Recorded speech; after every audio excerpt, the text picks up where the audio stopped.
Across Africa, young people are standing up to the abuse of power by mobilizing widespread protests against their respective governments. Some long-time leaders are becoming fearful of the uprisings and are hitting back by stifling freedom of speech and shutting down access to the internet. My colleague Paul Ndiho has more.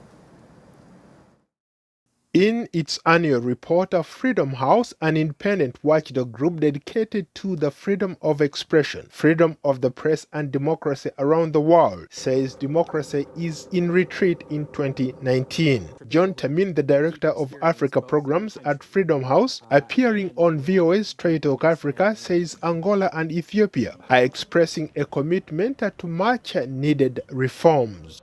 The picture for Africa is a mixed one. There are some concerning countries, and I think we're going to talk about those. But I also do want to point out that there are some real good stories coming out of the continent this last year, in two countries in particular, Ethiopia and also Angola. Zimbabwe's status improved from not free to partly free category because of the 2018 presidential election, though flawed, granted a degree of legitimacy to the rule of President Emerson Mnangagwa, as young people advocate for democratic values, self-determination, and freedoms in Sudan. The determined push led to the recent ouster of former leader Omar al-Bashir.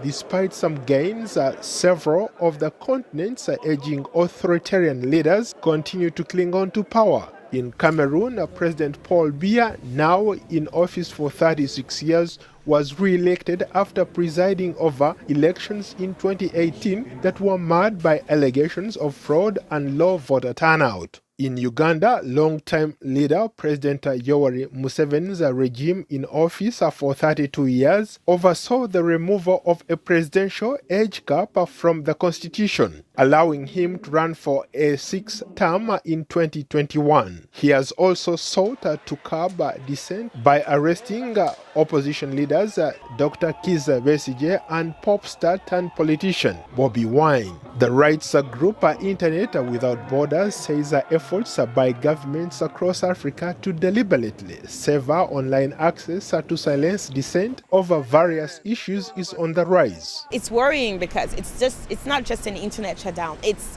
a triggering of more serious human rights violations. In its 2019 Press Freedom Report, the right of freedom of expression and free media remains in jeopardy in Burundi. In March, Burundian authorities charged 3 schoolgirls with defacing a picture of President Pierre Nkurunziza. In another development, that Voice of America and the British Broadcasting Corporation are both barred from broadcasting in Burundi. In March, Burundi's media regulator, the National Communications Council, announced that withdrawn the operating license for the BBC and renewed its suspension of the VOA. In Rwanda, censorship and self-censorship is the norm rather than the exception.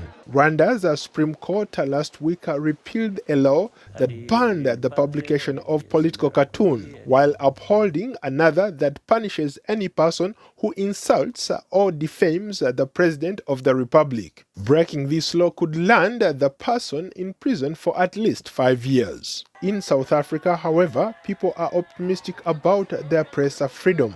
To be free also means we must exercise not just our right but our responsibility to wake up and elect leaders. Ghanaian journalist Eugene Salam Owusu says perhaps without a free place, there would be no democracy in Ghana. It is owing to this absolute press freedom in Ghana that the country has been touted over the years as the beacon of democracy and stability in Africa. Freedom House has ranked the Central African Republic, Libya, Somalia, Sudan, South Sudan, Equatorial Guinea, and Eritrea among the worst performing countries in 2019. Paul Ndiho, VOA News. Thanks, Paul, for that report.